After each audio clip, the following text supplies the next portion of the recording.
Hello, maybe somebody out there knows the answer to this question. I'm not sure how well I'm going to explain this. Yes, it is green because I decided to do that thing where it's green when it's cool, and I think it's orange when it's mid-temps and red when it's like gaming or something like that. Yeah, something to do. Anyway, what I was thinking about is because that's getting swapped out. That's the 7700X. That's been great, been rock solid. And the 7800X3D is going in, mainly because I was waiting on the 9000s, and to me they're lackluster. Great if you like the whole multitasking and you're just getting CPUs and you have the money, great. But literally for half the price, the 7800X3D is an easy win, no problem at all over that thing. Now, about that chip, one of the things I was wondering about is obviously for a long time we were running games at native, and your CPU had to be good and your GPU had to be good because obviously they were kind of going hand in hand with each other. These days, or for a few years I should say, we've gone onto 4K and we've become more GPU bound, which means that when you get to a certain point with the CPU, it didn't really matter too much because most games were getting stuck on the GPU. With the 7800X3D, it runs away 1080p, it runs away 1440p. In 4K, there's some games where it's about 10 or 12 frames better than say like my last CPU. But there is some games where it's almost a dead heat. Now, a lot of these tests, it's just charts that they show up on YouTube and things. It doesn't really go into too much into description. But it doesn't really say anything about DLSS. Now, DLSS is here to stay. If anything, it's going to appear in more and more of these games. It just makes their life easier. Manufacturers don't have to make an even more expensive, even more powerful GPU because they're going to rely on AI and upscaling and everything. Obviously, it doesn't need as much power to run it. If they were having to make them native, these cards would be twice as thick and twice the price. So they have to do it. Otherwise, it's just not going to be feasible for us on the home market to buy these things. But anyway, with DLSS, you're upscaling. So I think I'll try and remember this, I think on performance, it's 720p to upscaled 4K. I think balanced is 1080p, and I think quality is 1440p, and they get upscaled obviously like that.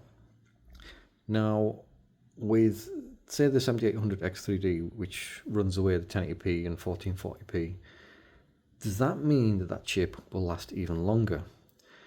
Because it is running at, I'll run with quality. So it's going to be rendering at 1440p. And then obviously the GPU is doing the upscaling side of things. So does that mean it'll last even longer? So even as the GPU gets better, the 7800X3D is still going to be fine for quite possibly another 3 to 4 years because it's going to be rendering its stuff at 1440p. Now, considering the leaps that seem to be happening between the GPUs, unless, I mean, the 5090, again, it seems to be relying heavily on the AI side of things, and high-end CPUs look like they're going to be fine. Now, unless they say the 6090 is insanely good, like, I don't know, say twice what the 5090 is, then again, I can see the likes of the 7800X3D still being okay because it's rendering at 1440p. And even if you weren't necessarily bothered about that and you want to drop it down to say balanced, it's still going to be okay. So what I'm trying to get at is, years ago, every time something big new came out or you were trying to upgrade something, if you want to stay on the high end, you tended to have to do tandem. So you change the CPU, and at some point you're going to have to get the GPU changed because otherwise it's going to be the weak link in the chain. But because of the whole AI upscaling thing, I'm thinking now that if you're getting some of these high-end CPUs, you probably won't have to change them as often because they're having to render at lower things. Now, for anybody who's adamant that they're going to render it native, then fair enough. There will be more strain on the CPU. So But anyway, I'm not sure if anyone can actually follow what the hell I was saying there. But it's just my thought today that I was wondering that if we're going to be rendering at lower and let the GPU obviously do the upscaling, does that mean that high-end CPUs are going to be here for longer? So anyway. Gaming wise, I've decided to actually take the plunge. I'm going to go on to Black Myth Wukong. I don't get much time to actually sit down and game, and usually when I do, I like games where after a few attempts I can kill that boss, or I can get into that dungeon, or I can get around that hill, or I can, get somewhere, so there's a little bit of progression each time. Even if it's not a great deal, but there's a few steps forward each time. But when I was looking at the Black Myth and that, and seeing how many people are getting frustrated and things, I was like, do I have time to rinse and repeat, learn all the patterns? But graphically, that game looks absolutely amazing, and just the stylization of it. And I know a little bit about the culture and the history. I mean, I'm from eons past, and I actually grew up with a TV show. It was called Monkey Magic. That was shown on the UK TV. I think it was early 80s. It'd be very early 80s, I would think it would be. Bonkers TV show, but great. And that touched a little bit upon that as well, with the Monkey King and everything. They took some liberties with a lot of different stuff, but there was some things in there. But anyway, so I'm going to give it a go. And I think another thing which spurred me on today is that there's been some kind of voting thing going on with IGN for Game of the Year. And there's other people who can actually show it better if you go and look it up. But it seems as though IGN did not want that game to come number one. And they've been fiddling the numbers and cheating a bit. So that I think it was Elden Ring DLC ended up winning, and Final Fantasy Rebirth, which that is one game I'm really looking forward to. Hopefully it gets released on the PC early next year. Came second, and Black Myth came third. But when they'll show it off again, but when it started off, the Black Myth was running away with it, and it ended up coming third. But then somebody was showing you all the different voting and the times and how the things changed, and it's quite blatant that they did a bit of rigging with the numbers to make sure it didn't win for some reason.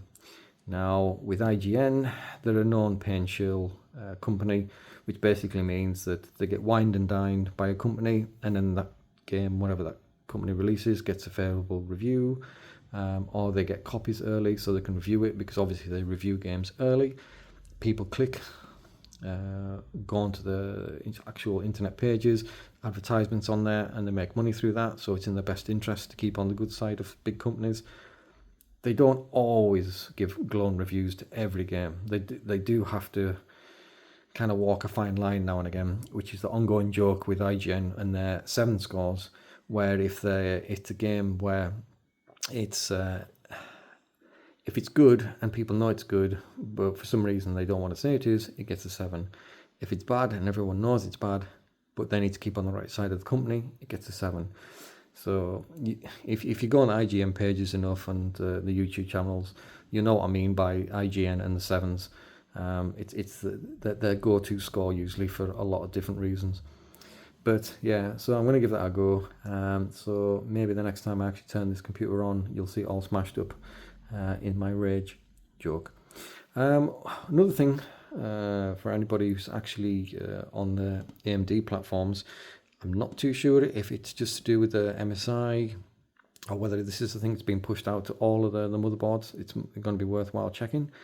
I didn't update the BIOS on this motherboard for about 8 months maybe, and I think I missed 2 BIOS updates. I was doing them quite regularly, even though it says if there's nothing wrong, don't touch it, but yeah, whatever. So I'll go to obviously the main website and take the download and do it all. But I missed 2 of them over the past 8 months. There didn't seem to be a great deal written about it. This is, this slightly improved, or this has been tweaked, or whatever. I put the one for this one. This is the MSI, is it 670XE? It's the Ace Meg, and that really nice motherboard. I did the update for this, and one of the things that's always bugged me since I moved on to AMD was the boot up times was always like, turn it on, go make yourself a coffee, come back, and then it's ready for you. Compared to the Intel side of things, it took a lot longer. And I did the BIOS update, and it is literally half the time for boot up now. Now, I don't know whether that is something which is to do with this motherboard, whether they've just done something that they should have done really ages ago, or if that's something which is being pushed out to all of the boards, where something's being changed on the AMD side of things. Like I say, that's the 7000 series, so maybe again it could be different generations, but it's such a simple thing, but actually pressing the power on and actually booting up in like half the time, it's actually really good, although you can't get time to go and make a coffee now. But yeah, it's a small thing, but for anybody who's running the AMD boards and you're on, say, like the 7000s, go have a look at your vendor and their support page and see if there's been any BIOS updates. Like I say, it might be that they've all got this, or they're all going to be getting this change. Now, whether to do, it's one of the things that it could be was the memory training, because one of the things that AMD said at the start of things a few years ago was that when you would turn your PC on, you would do some memory training, and that would take a little bit longer, but it would help because of the Infinity Fabric and blah blah blah, whatever. And I just took it as that. Now, it might be that they've tweaked something where the actual memory training side of things is being literally halved. I don't know, but all I can say is this now boots up at half the time, so it's worthwhile going to check to see if yours will end up doing the same. Anyway, yet again, I'm rambling. I'm going to go and play some Black Myth and destroy my controller. Bye.